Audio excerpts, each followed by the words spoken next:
नमस्कार विद्यार्थी मित्रांनो आणि पालकांनो, तुम्ही तुमच्या मुलावर वारंवार ओरडता का?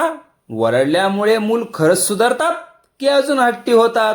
आज मी तुम्हाला असे 7 सोपे उपाय सांगणार आहे ज्यामुळे ओरडल्याशिवाय मुलामध्ये शिस्त, आत्मविश्वास आणि चांगल्या सवयी निर्माण करता येतील.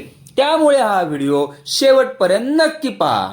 प्रत्येक पालकाला आपल्या मुलांनी चांगलं वागावं, अभ्यासात प्रगती करावी आणि आयुष्यात यशस्वी व्हावं असं वाटतं. पण रागावून किंवा ओरडून अनेकदा अपेक्षित परिणाम मिळत नाहीत.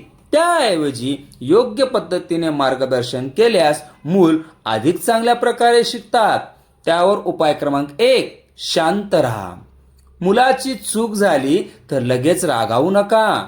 आधी स्वतः शांत व्हा आणि नंतर प्रेमाने त्यांना काय चूक झाली ते समजावून सांगा. शांत शब्दांचा परिणाम मोठ्या आवाजापेक्षा जास्त होतो. नंबर 2, चांगल्या गोष्टीचं कौतुक करा. मुलांनी एखादं चांगलं काम केलं तर त्यांचं मनापासून कौतुक करा. शाबाश, छान केलंस, असे शब्द त्यांचा आत्मविश्वास वाढवतात. नंबर 3, नियम स्पष्ट ठेवा. घरातील काही नियम आधीच ठरवा.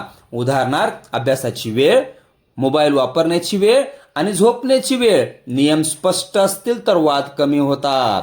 नंबर 4, मुलांचं बोलणं ऐका. कधी कधी मूल चुकीचं वागतात कारण त्यांना काहीतरी सांगायचं असतं. त्यांचं पूर्ण बोलणं शांतपणे ऐका. संवादामुळे विश्वास वाढतो. नंबर 5, शिक्षा नको, परिणाम समजवा. फक्त शिक्षा देण्यापेक्षा त्यांच्या कृतीचे परिणाम समजावून सांगा. त्यामुळे मूल विचार करून निर्णय घ्यायला शिकतात. नंबर 6, स्वतः आदर्श बना. मूल ऐकण्यापेक्षा पाहून जास्त शिकतात. तुम्ही वेळ पाळाल, आदराने बोलाल आणि चांगल्या सवयी पाळाल तर मूलही त्या सवयी आत्मसात करतील. नंबर 7, रोज 10 मिनिटे मुलासोबत घालवा.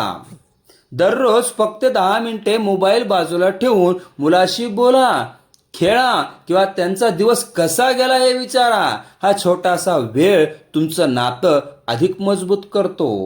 लक्षात ठेवा, मुलांना घडवण्यासाठी प्रेम, संयम आणि योग्य मार्गदर्शन हेच सर्वात मोठे साधन आहे. ओरडून काही काळ शिस्त लागेल, पण समजावून सांगितल्याने आयुष्यभरासाठी चांगले संस्कार घडतात. हा व्हिडिओ उपयुक्त वाटला असेल तर लाईक करा, शेअर करा आणि प्रत्येक पालकांपर्यंत पोहोचवा. अशा शिक्षण, पालक तत्व आणि विद्यार्थ्याच्या विकासासाठी उपयुक्त व्हिडिओ पाहण्यासाठी सक्सेस स्टडी हबला फॉलो आणि सबस्क्राईब करा. धन्यवाद.